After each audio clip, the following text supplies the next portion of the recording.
Hi, it's Esther. Whether this is your first episode or you've been listening for a while, could you do me a quick favor and hit the follow button on Spotify or the subscribe button on YouTube if you're listening there?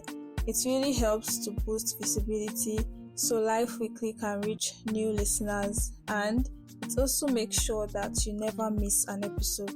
Now that you've done that, you can enjoy today's episode. Bye. Life Weekly with I feel Esther like such a Amos. big babe right now. I am on Spotify. It's It's not a funny and state sad at the of same time. flow that I haven't been in years. The last time I experienced that kind of flow was in Nothing else 2023. mattered to me at that point. Let's get into this episode. First of all, I'm going to say that I have been through a lot trying to record this episode. So I recorded before and I realized that the mic volume was very, very low. And I did not remember to check, and there was no amount of editing that was going to save the audio from being bad, because even trying to increase the volume was going to increase the noise and some other things. So I had to sit down and watch YouTube videos, and I realized that it was because my mic level was low. But regardless, I've had a good run this week. It was really good.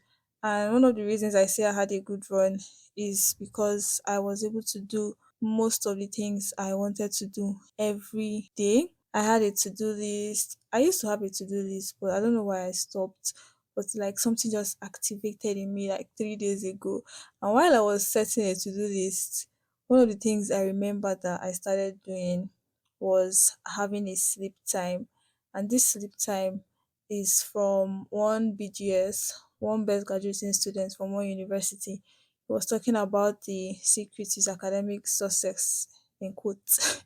And then it was like, set a sleeping time. And in my head, I'm like, what's this guy saying? How you tell me to set a sleeping time?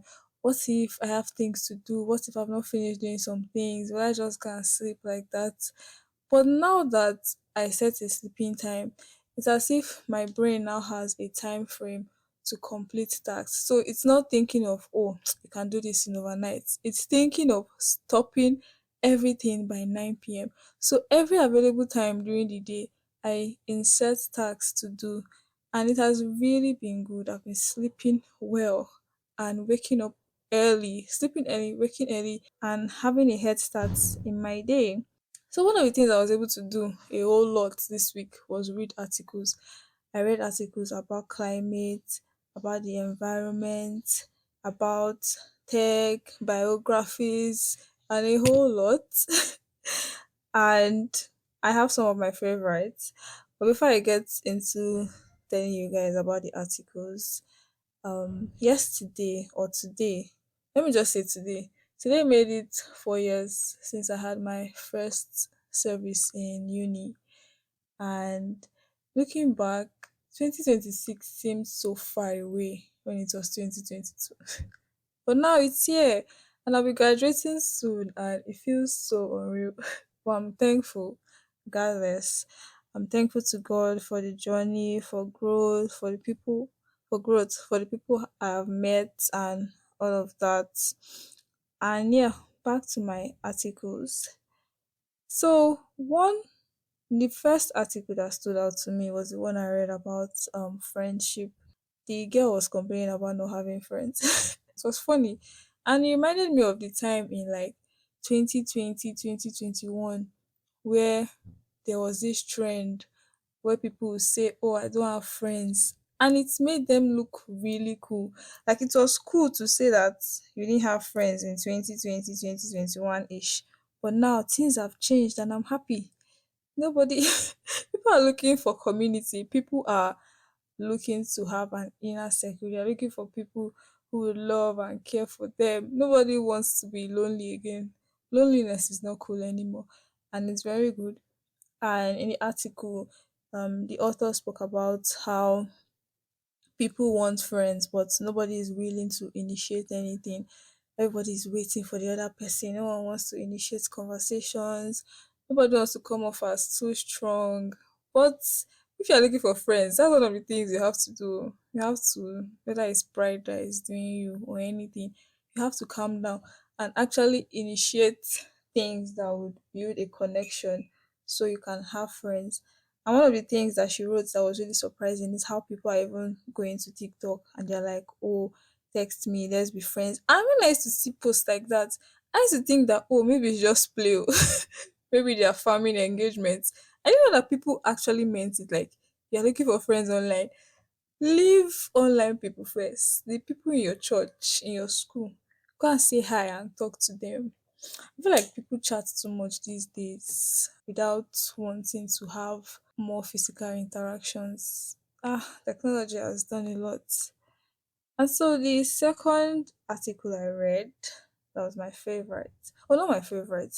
Okay, I'm going to see my favorite one after I say this one. So this second one that's my favorite. No, sorry. This second article that I remember reading was about AI and how it's affecting the environment. So I used to see people around on the internet and they'll be like, AI is affecting the environment, should reduce the use of AI and even stop it. But in my head, I'm like, these people are doing too much. Can it be that bad? And all of that. Then I don't even know how or what led me to read an article about it. But I did. And I saw that AI actually affects the environment a whole lot. First, it uses a lot of energy for its computing. And then the author was like, oh, more energy is being allocated to these AI companies and humans in the same city or wherever these AI companies are looking for electricity. And then it was also like the use of water. They use water to cool their data centers and they're like some places don't even have water yet AI companies are using water to cool data centers and the more they increase, the more water they use. And it was really crazy. Then the last one was affecting agriculture. That was the one where I was like, hey, this one that AI is taking over our land that we need for farming. So like since they're making all these chips for their AI endeavors, they need minerals and you have to dig to get minerals. So digging the soil destroys the topsoil, affects the soil structure. And in short, I don't think you can use any land that you've mined to farm anymore. And so if they are mining more lands, that's reducing arable land for agriculture. So the more we're using AI, the more we have less land to farm. We will soon go hungry. I beg, I'm not going hungry. But that's the thing now. The fact that there are so many companies and organizations incorporating AI into their daily workflow, like even companies that originally did not have any AI infrastructure, they're now adding it. The other day, I was looking for an article for my project, and I found out that is it is one of these research sites. They now have AI. Even website builders now have AI website builders, and everything has AI. And so the author was just like, oh, that some government guys they're not really paying attention to it, probably because they're also making money from it. But then the only thing that they can do to even mitigate the effects it has is to make stronger policies. Yeah, implement policies that would make sure that these AI companies stick to a certain level of energy usage and water usage and all of that. And even in the article, I saw that some of these companies hide the data, the data that says the amount of energy and water they are using to run their business. So yeah, and my favorite article. Yay! So first, before I talk about this one, I during the week I watched F1 the movie again. I don't know where I saw time to watch it. Okay, I remember. I went for class, yes, and surprisingly, there was no class. I don't remember why, but I just came back to my room and I was like, I have time. And while I was eating, I was watching F1 the movie again because I wanted to see Damson and yeah, hear him talk and all of that. But that aside, this time around, I paid attention to the movie differently. The first time I watched this, I was just like, oh, this is good, this is nice. But this time, I heard some of the commentators talking about Lewis Hamilton. I think JP was behind him on the track, and they were like, "Oh, is JP going to pass Lewis? This and that." And I just remember that, oh, I've heard of this Lewis Hamilton guy before, and I went to read about him. But before I say what I read about him, I also saw many other things in the movie that I did not take note of before. First is the people sweeping the tracks. Not only the people sweeping the tracks, like everyone that is involved in making the Formula One race a success, like every single person has a career path that is not very explored or encouraged in Nigeria. For the first time, I saw where they use physics in real. Wait, sorry, not physics, but like there's this topic they taught me in physics one time. I think it's about drag coefficients and others. Yeah, it's about drag coefficients. And in class, like secondary school, when I'll be solving, I'm like, ah, God, where will I ever use this thing? I saw someone using it in a movie. She was using it to design a new car for one of the drivers. And I was like, oh, so this thing is actually useful. That one is there. And then the other career parts, the ones that were even changing the tires, that's another one. Then the ones sweeping the track. I was like, wow. So like, is this like a job? Okay, it's a job. But it just feels strange. Then I saw the DJ playing music at the Formula One race. I was like, it must be really cool to have wanting to be a DJ as a career choice. So you can play in Formula One day. But there's no Formula One in Nigeria. There's no Formula One in Nigeria. But yeah, it's really cool. And even the drivers too safe must be very nice and interesting to want to be a driver as a career choice. Can't even try that one in a Nigerian, in an African home. They will take it to the matter and deliver that evil spirit that wants you to disgrace their family. That spirit that wants you to disgrace the family, they will cast it out of you. But yeah, to the article I read. So I had to read about him, Sha, just to know why he was so popular. Because I used to hear his name, but I didn't really I knew he was a driver too, but I didn't know his background and all of that, whatever he had to do to become successful. And so I was reading, and the article was so inspiring. Oh my days! Talk about how he started driving. They call it karting in England. Karting, Karting. He started it when he was 8 years old. Started getting knowledge about the steering, about tracks, and when he was 10, like he just started driving like from 8 years old, training, going for small competitions and winning. And it was at a point when he won one competition that he met some guys that offered to sponsor his training so he would drive for them. And before then, it was his dad that was sponsoring all his trainings, like working 4 jobs so he could pay for his training. And I'm like, see the amount of dedication and all the sacrifice he puts into being the best at what he does. I also read the parts. Okay, so there were like two characteristics, two traits about him that stood out to me in his biography.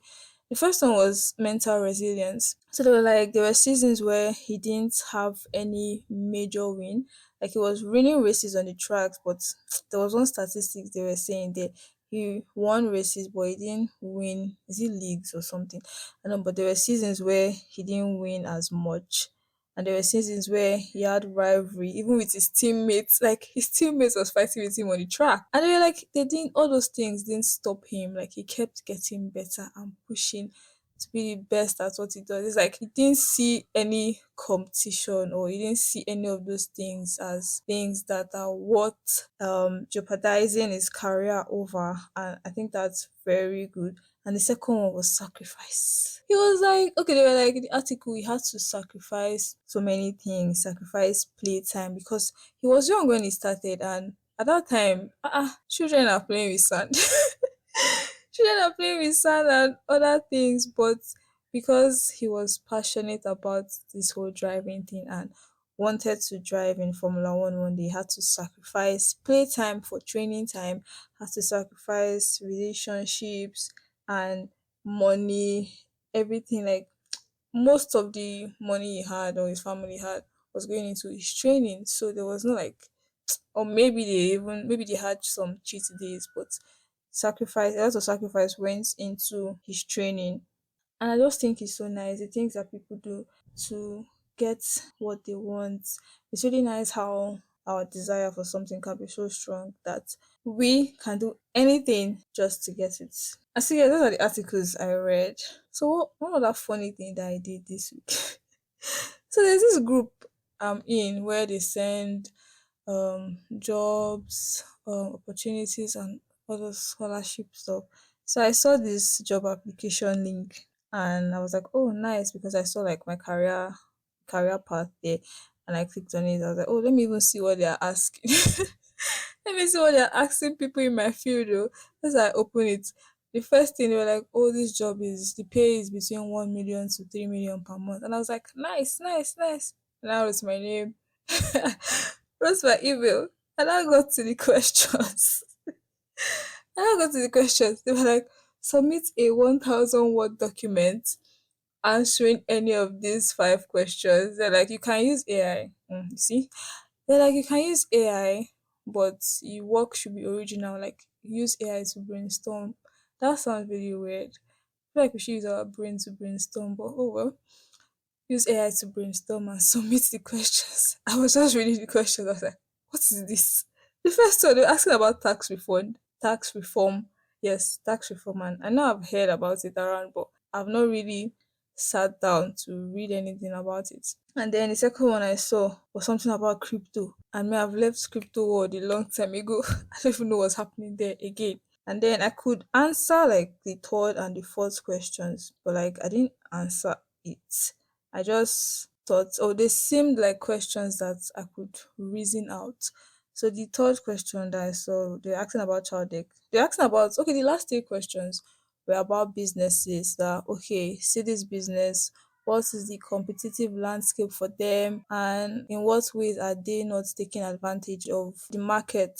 Yeah. And I was like, oh, this is nice. But I was just thinking, imagine, because I saw the question and I had time to process and all of that. Imagine being in an interview and then I ask you that question. Okay, I think of course you'll be prepared, but this just seemed very impromptu to me. I wasn't expecting those kind of questions at all. I was expecting like I don't know, I was sure not expecting those kind of questions, but I just wanted to open it just to see the kind of questions they ask people in that career path. And then the last one, they were not like talk about a project that you've done in the last 3 months, especially one that failed. And I was like, I was on my way to class and I was thinking, I was like, any project I've done in the past 3 months that failed? And I couldn't think of anything. So I just left it. I didn't apply for the job. I didn't really want to apply. I just wanted to see the kind of questions they ask people that would want to apply for that kind of job, that would want to work in that capacity. So recently, I have been looking for a way to engage listeners, and I think on Friday, I spent a very long time trying to build a website, and I built one. Woo, with a okay, I shall built one.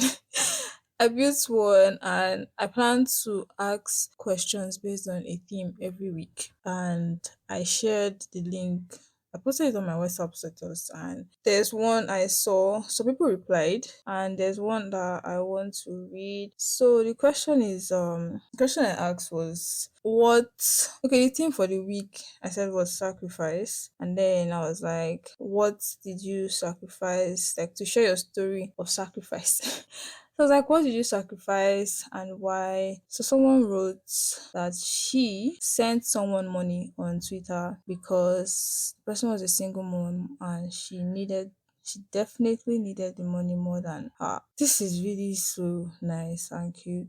Oh, she said the money was her last card. Oh my days. Oh, that's so nice. You know, it's easy to do this kind of things where when you have a relationship with the person or when you just even know the person, but doing this for someone you don't know from Adam is a deep show of love. Ah, my heart goes out to parents, both parents that are together and the ones single moms, single dads, both parents. See, parenting is not easy at all. And this reminds me of a post I saw on Twitter where the woman, she was like, oh, it's after becoming a mother that she realized she didn't want to be a mother. And if you see how many views that post gathered, see people on both men, women. Some women were like sympathizing with her, and some were like, oh, how we post this kind of thing. Like, imagine your child comes out in the next 18 years and sees that, oh, her mother did not want him or her. But me, I was just like, oh, these ones that are commenting, that are talking, I'm sure they don't have children. Because I was like trying to see things from her point of view. It's like, yes, like they paint this whole motherhood thing to be nice and good and having a family, but then there's really, or we don't make enough preparations. It's like we know that, okay, being a mother is going to take a lot of things from you, but then the shock the shock that you get when you enter into this situation, you're like, eh, so this is how it is. I'm sure that was what's happening to her. Because she's like, ah, and now that she is now a mother, she's not mentally prepared for everything that is happening to her. And maybe she's a new mom, or she has had children before. But oh, even if she has had children before or not, it's still a lot to bring up a whole human being. It is a whole lot. I was just raising this to my friend because she came back from class, like she had defense, and then she now had a class after. And then I was not raising that weight. Imagine she came back like this now, tired, and then there's now one child that she has to show up for and not transfer stress or aggression to. Ah, man, it's going to be hard. But then again, I feel like you can easily communicate that to the child. Just be like, oh, Bola or Bolu or anything. I just came out from work. I'm a bit stressed. Give me some time to relax and I'll get back to you. I feel like I'll do that a lot because if I'm stressed and there's somebody dragging my skirt when me come and see my assignment. Oh my days. It's just a lot. And this leads me to the second one that I saw. The second sacrifice story I got, and it's actually about motherhood. So it's a mother talking about her children's upbringing, that she decided long ago to always be there for her children. The same thing I said, that everything society paints motherhood and all these things as really good and nice. But then being a young mom, she didn't know bringing up children was a lot. Thanks be to God for massive grace, really. Growing up with your children is fun. I learned a lot from them, though it cost me time, money, and sleepless nights. But it's quite rewarding seeing them becoming young adults. Oh, I'm really grateful to God. It's a privilege to be their mother. Then she says her daughter is the most amazing young woman she has ever met. This is so cute. She will not be amazing. Let me catch her first. After all this, she will not now be amazing. But yeah, it's really so nice seeing the sacrifices that people make and how it's rewarding. I strongly believe that sacrifices reward you. There's just a way it stretches you and does something good to your character. So yeah. And also I wanted to say, because of this Louis story, that people that I've seen or have heard most of their stories, there's always this trait of being able to make sacrifice, like knowing what is necessary to the kind of future that you want to build and strictly following every step it takes to get there. Everyone that is successful had to make sacrifices.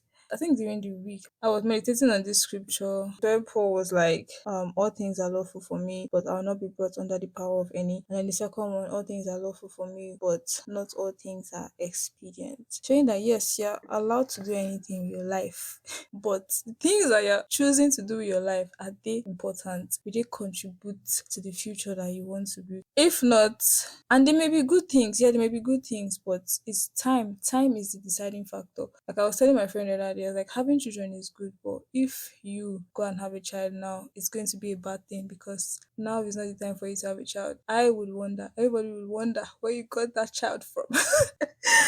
So yeah, like knowing the things to sacrifice, understanding the times. Let me just put it like that. My mom is always saying that thing. You need to know, you need to understand the times basically. So like always know what to do and when to do it. You need to make sacrifices. So yeah, and that's the thing for the week. Yes. That's the thing for the week. And next week there's going to be a new theme. Even next week I'm going to try something new. I was on a call with my friend like 2 days ago, and she was saying something entirely different. She was talking about creating content, sha.